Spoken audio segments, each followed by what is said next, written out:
namanya tes analisis program. Ini sangat baik juga untuk guru-guru di sekolah ya, jika ingin menganalisis kualitas tes yang digunakan. Nah, untuk menganalisis soal tes kita bisa menggunakan aplikasi ini. Nah, namanya aplikasi, tentu kita harus mengenter data kita masuk dulu ke dalam aplikasi. Ada banyak cara untuk mengenter data, bisa enter manual, bisa mengenter data yang sudah tersimpan, insert menggunakan data notepad. Tetapi saya lebih senang menginput data dengan menggunakan notepad seperti ini. Ini saya punya data awal seperti ini, teman-teman ya. Coba perhatikan data saya. Nanti akan tembus pada jawaban reliabilitas ini. Katakanlah ini file data saya, teman-teman ya, hasil tes.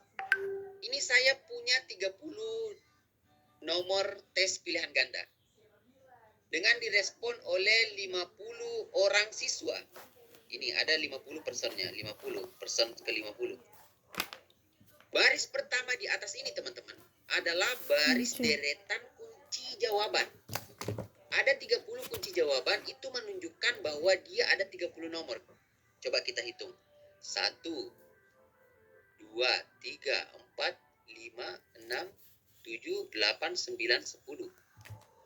11, 12, 13, 14, 15, 16, 17, 18, 19, 20. 21, 22, 23, 24, 25, 26, 27, 28, 29, 30. Ada 30 kunci jawaban, berarti ada 30 soal yang digunakan. Contoh, kunci jawaban nomor 1 itu adalah D.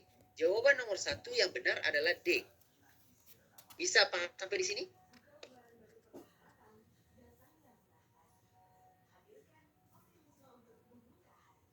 Perhatikan baris pertama saja dulu, belum saya jelaskan baris selanjutnya. Bisa ya? Iya, Pak. Ini adalah kunci jawaban nomor 30. Iya, Jawabannya D. ya. Nomor 29, kunci jawabannya C. Nomor 2, kunci jawabannya A. 3, kunci jawabannya C. Jelas nggak di layar Anda? Terlalu kecil. Jelas, Pak. Kalau menggunakan HP mungkin kecil. Nomor 4, kunci jawabannya B. Nomor 4, kunci jawabannya B, dan seterusnya sampai nomor 30, kunci jawabannya D. Oke, jadi ingat, baris pertama ini adalah baris kunci jawaban. Itu diisi dengan notepad biasa. Ketika misalnya laptop Bapak dan Ibu punya notepad, misalnya notepad ya, diklik aja notepad seperti ini, diisi manual aja seperti ini. Ya boleh, seperti itu. Kemudian, baris kedua dan seterusnya adalah baris identitas peserta dan jawabannya. Nah, ini ada 50 peserta, persen 50. Oke. Jadi teman-teman seperti ini. Persen 001 ini nanti adalah kode untuk identitas peserta. Ya. Kemudian setelah itu kode selanjutnya ini adalah jawaban mereka. Jadi dilanjut saja. Jadi misalnya peserta tes 1 jawabannya D, dia pilih D, nomor 1. Nomor 2 dia pilih A, nomor 3 dia pilih D, nomor 4 dia pilih D, dan seterusnya.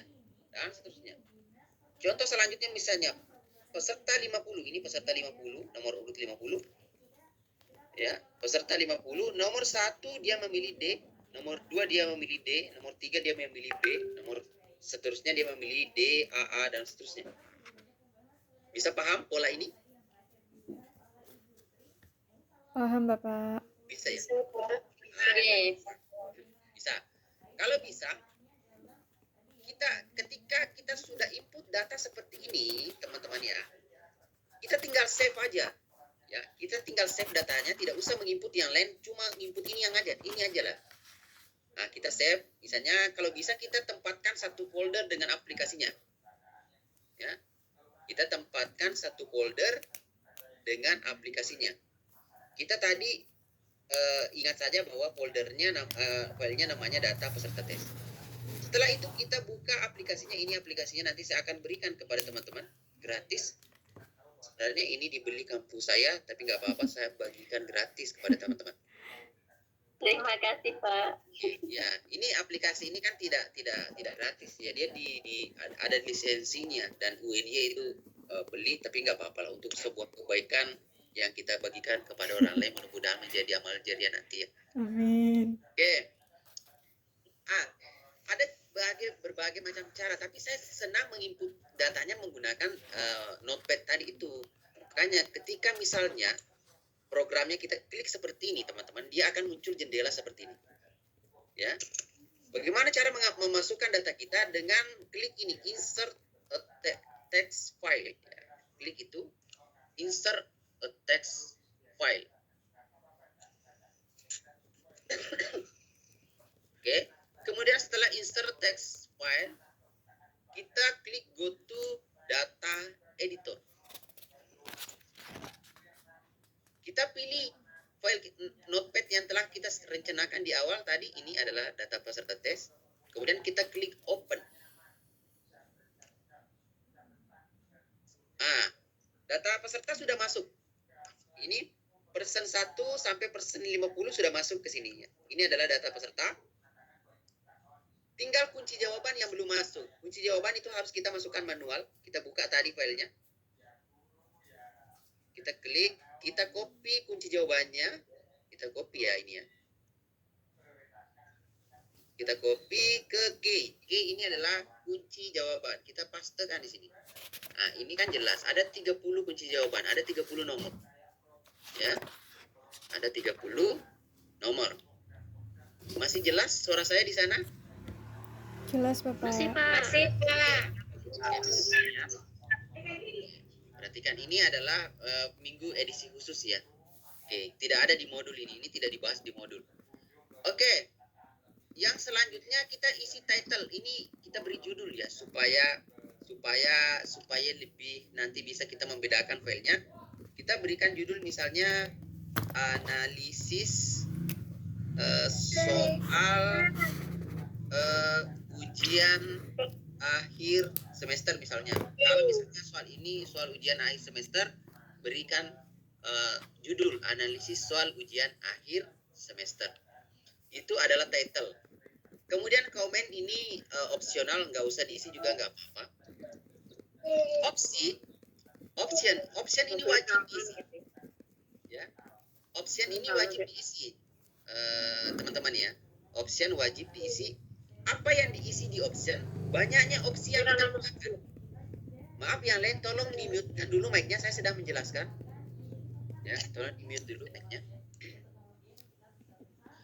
Di option ini kita isi berapa option? Kebetulan saya menggunakan 4 pilihan jawaban A, B, C, D. Berarti saya mengisi 4 option. Nomor 1 sampai 30 semuanya sama.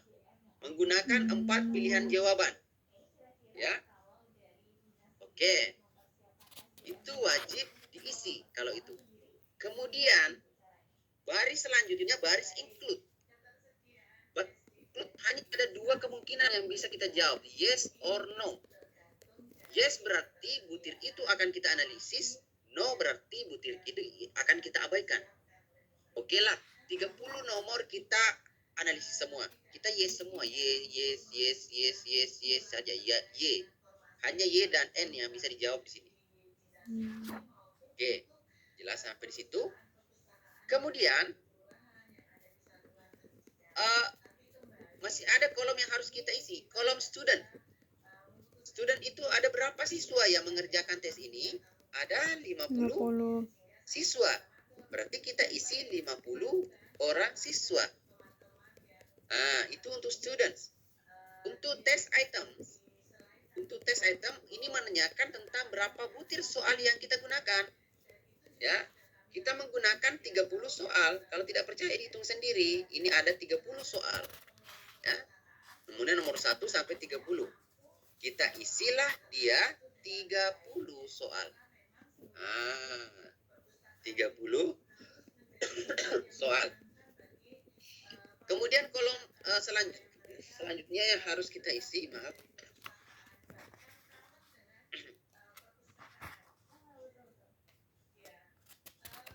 Ya, kolom selanjutnya yang harus kita isi yaitu panjang karakter, panjang ID dari nama peserta.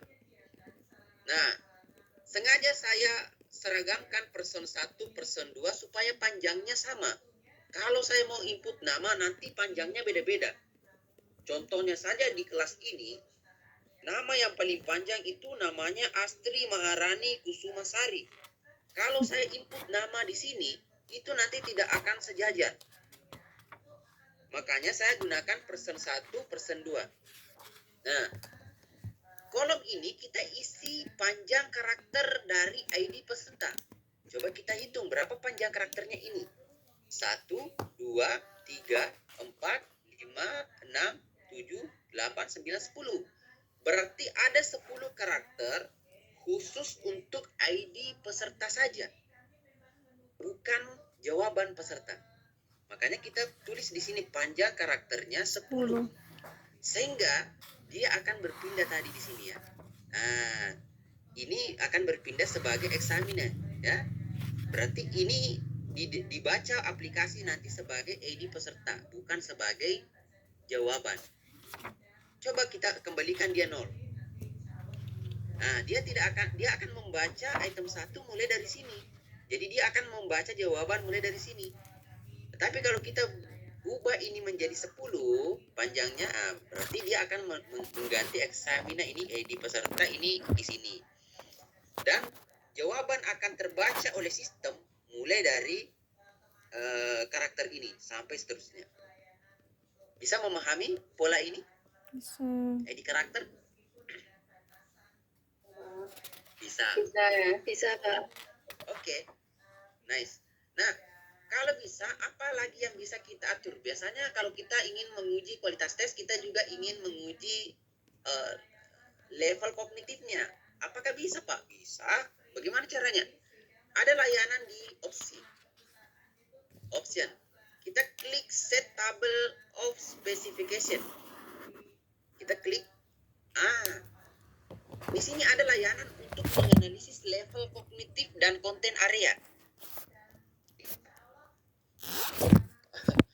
Misalnya saya ingin menggunakan kognitifnya siapa? Biasanya kan yang terkenal di Indonesia taksonomi. Taksonomi apa yang terkenal di Indonesia? Belum. Taksonomi Bloom ya. Bloom taksonomi. Ini banyak taksonomi di sini ya. Ada Popem, ada Gardner, ada Osterov ya. Tapi yang terkenal di Indonesia taksonomi Bloom. Oke. Nah, di sini ada level 1 knowledge, pemahaman, aplikasi, analisis, sintesis, evaluasi. Karena ini masih memakai taksonomi Bloom. Sebenarnya yang taksonomi Bloom yang benar itu ini. Ya. Tetapi kan sekarang taksonomi Bloom itu direvisi oleh muridnya. Di mana C6 itu bukan lagi evaluasi, C6 itu pindah evaluasi itu turun ke C5. C6 itu menjadi pencipta kritik. Ya enggak sih? Iya, Pak. Ya kan? Itu sebenarnya bukan taksonomi Bloom, tapi taksonomi muridnya yang merevisi taksonomi gurunya. Belum sebelum dia meninggalkan taksonomi seperti ini.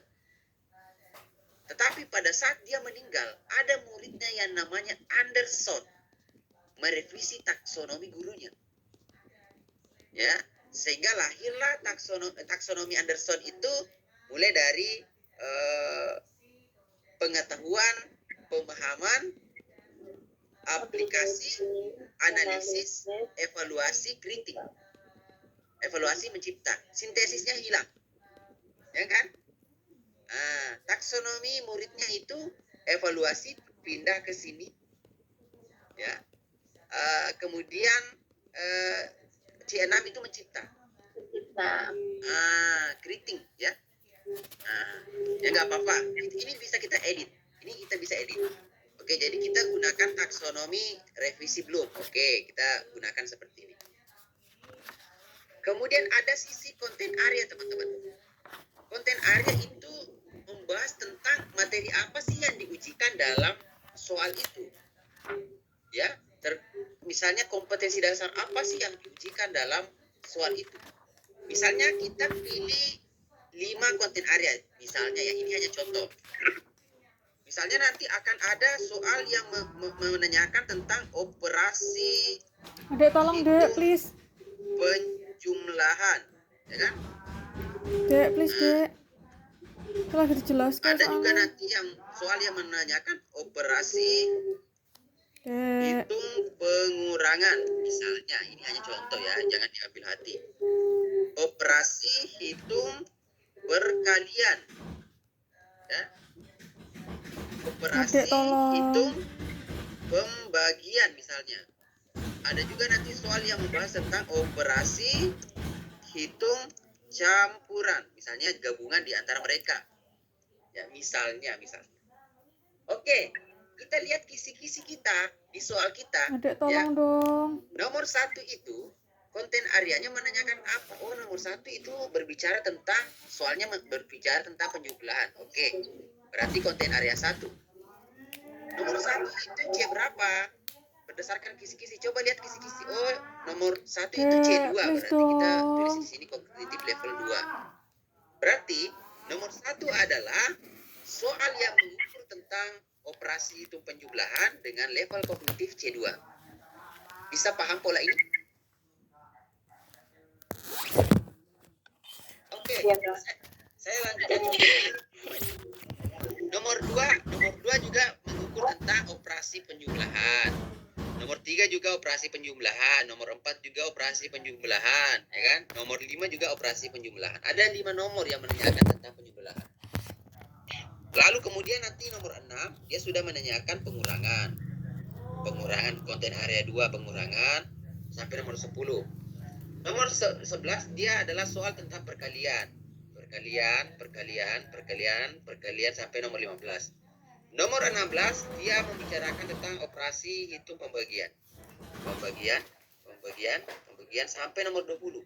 Nomor 21 sampai 30 misalnya operasi hitung campuran, gabungan dari berbagai macam operasi di situ ya. Oke, saya seperti itu. Nah, seperti ini misalnya formasinya. Kemudian nomor 2 itu misalnya C2, nomor 3 C3, C4, C5, ini tadi misalnya C4, C2, C1, C2, kita random aja lah. Ya.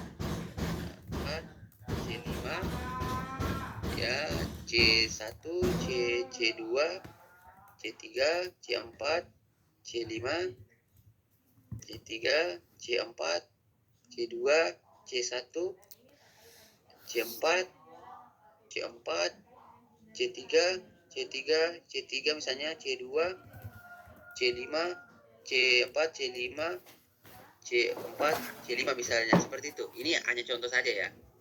Silakan nanti sesuaikan dengan kisi-kisinya masing-masing. Jadi kita bisa mengukur ini. Nomor 16 misalnya mengukur tentang nomor 16 soalnya tentang operasi pembagian. Ya, nomor 16, tetapi soalnya C5. Ya, seperti apa? Ya, silakan nanti lihat. Ketika kita sudah melakukan pengaturan seperti ini, kita tinggal klik OK. Layar akan kembali ke layar utama di sini. Nah, jika sudah seperti ini, teman-teman, maka data kita sudah siap untuk dianalisis. Bagaimana cara menganalisisnya? Kita tinggal klik Close and Analyze. Kita tinggal klik ini. Klik. Maka akan ada hasil seperti ini. Kolom-kolom ini akan terisi. Bagaimana cara membacanya? Kita klik ini, View Full Result. Melihat semua hasil. Ya. Coba kita klik ini. Kita baca pertama dulu. Hasil pertama yang kita terima adalah total score.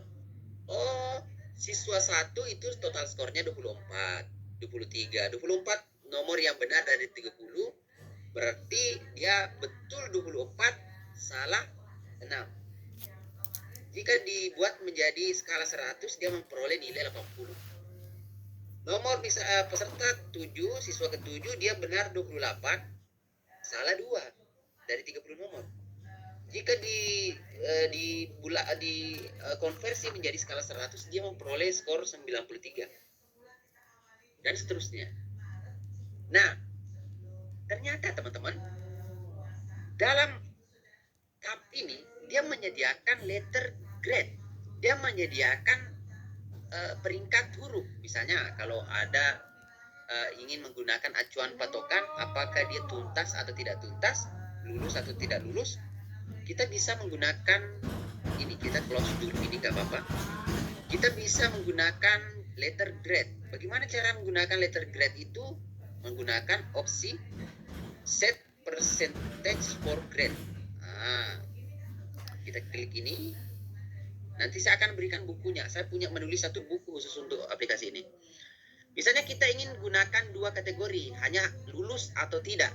Atau misalnya kita ingin gunakan 5 kategori kayak perguruan tinggi, nilai A, B, C, D, dan seterusnya. Tapi biasanya kita di sekolah itu hanya menggunakan 2 kategori, tuntas atau tidak. Nah, setelah itu kita tentukan KKM-nya berapa. Misalnya saya tentukan di sini KKM, saya ingin KKM-nya 70. Ketik 70, kalau ingin 75 ya tinggal ketik 75 di sini. Kalau mau KKM-nya 70, ketik 70. Kalau sudah seperti itu oke saja. Kan masih kosong letter grade-nya, tapi kalau kita analisis ulang. Analyze. Ini sudah ada. Kalau kita klik view result, dia sudah ada. Berarti siswa 1 ini tuntas, pas. Karena dia memperoleh skor 80, sementara KKM-nya 70. Ini pas nomor 21, pas 70, dia lulus.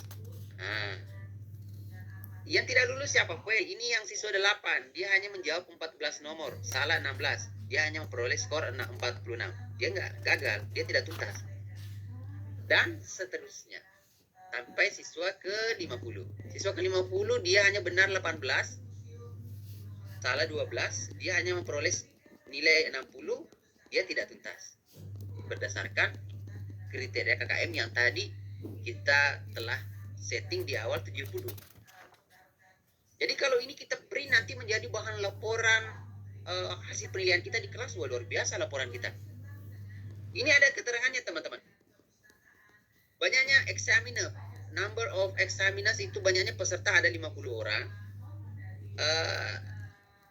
Total skor yang mungkin dicapai adalah 30. Skor minimum yang diperoleh siswa adalah 9, skor maksimum 29. Berarti tidak ada siswa yang menjawab benar semua ya. Yang paling tinggi ini adalah 29 benar, salah 1. Mediannya nilai tengahnya adalah 22, minnya rata-ratanya adalah 21, rata-rata skor adalah 71. Alhamdulillah di atas KKM rata-ratanya. Standar deviasinya ini, variansnya ini, dan seterusnya. Ini adalah informasi statistik. Kalau ini kita mau hitung manual, panjang ceritanya.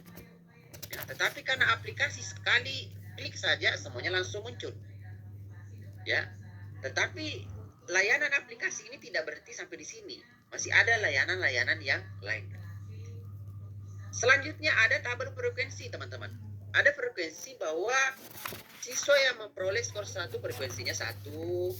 Ada 4 siswa yang memperoleh 17. Ada 1 orang siswa yang memperoleh skor 29. Biasanya untuk kepentingan laporan kita membutuhkan tabel frekuensi. Ya nggak apa-apa, kita sertakan aja ini.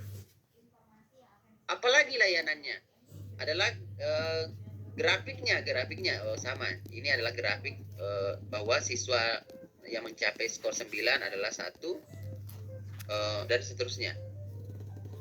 Ini grafiknya. Kemudian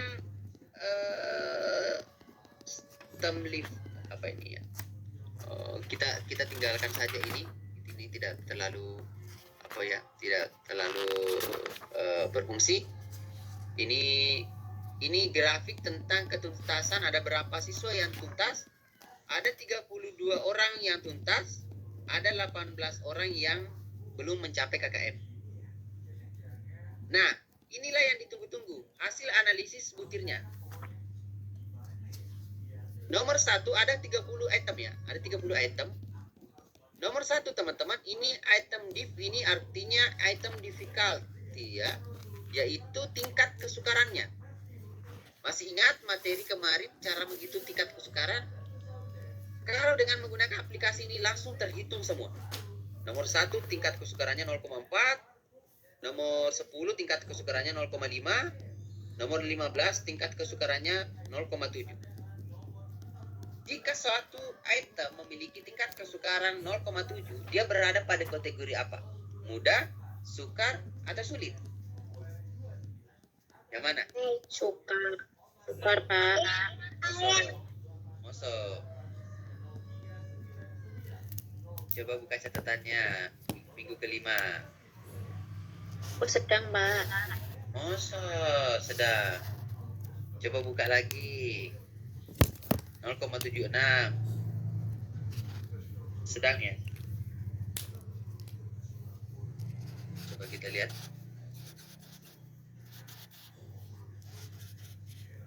0,76 ya masuk mudah ya. Masuk mudah. Lebih dari 0,70 ya.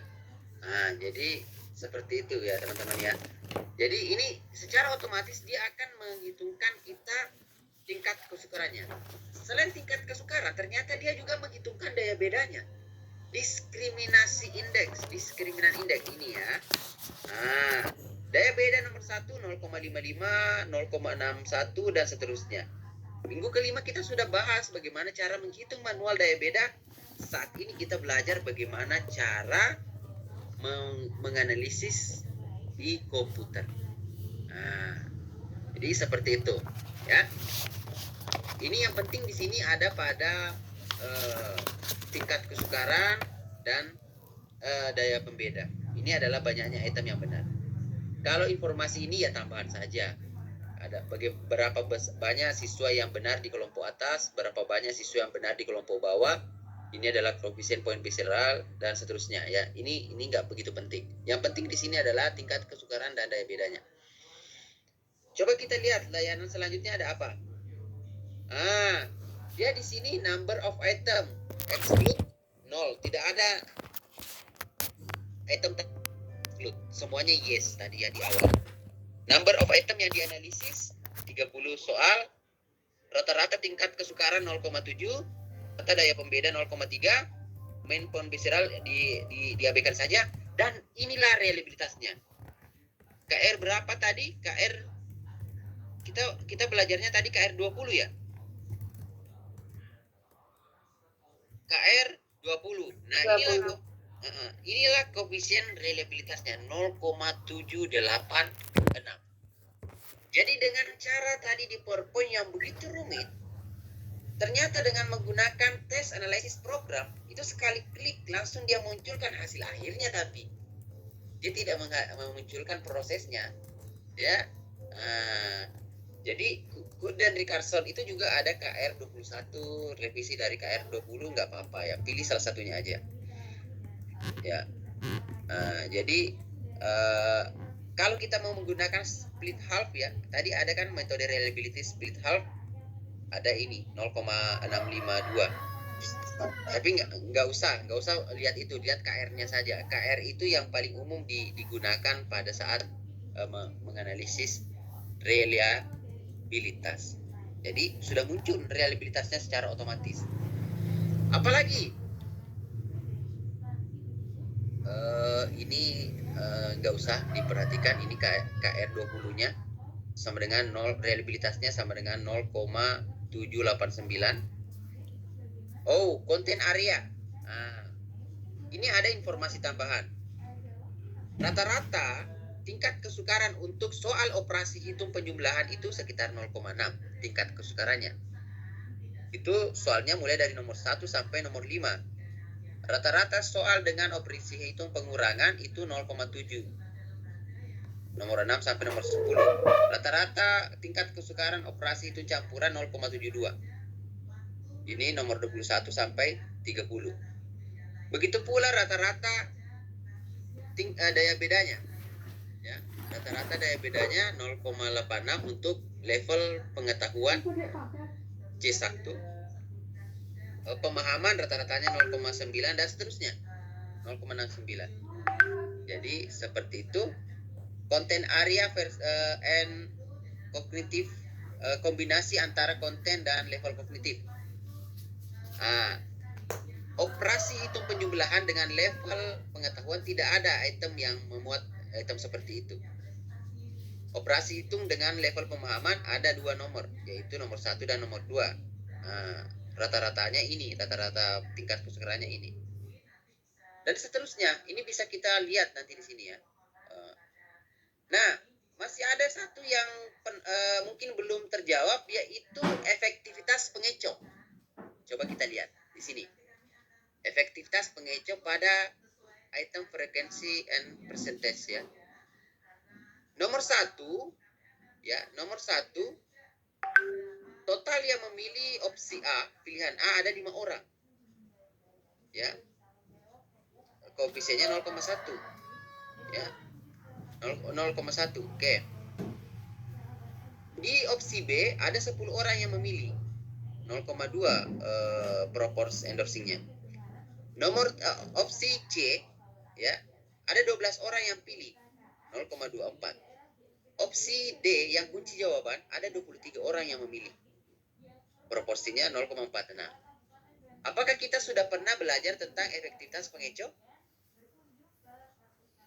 Masih ingat? Lupa? Iya, baru kemarin tapi. Iya. Ingat teman-teman, yang namanya pengecoh, dia harus menjalankan tugasnya sebagai pengecoh. Saya buka lagi materi dari efektivitas pengecoh. Efektivitas pengecoh. Pembeda. Efektivitas pengecoh itu menunjukkan sejauh mana pengecoh dapat berfungsi. Yang mana yang ingin dikecoh, siswa yang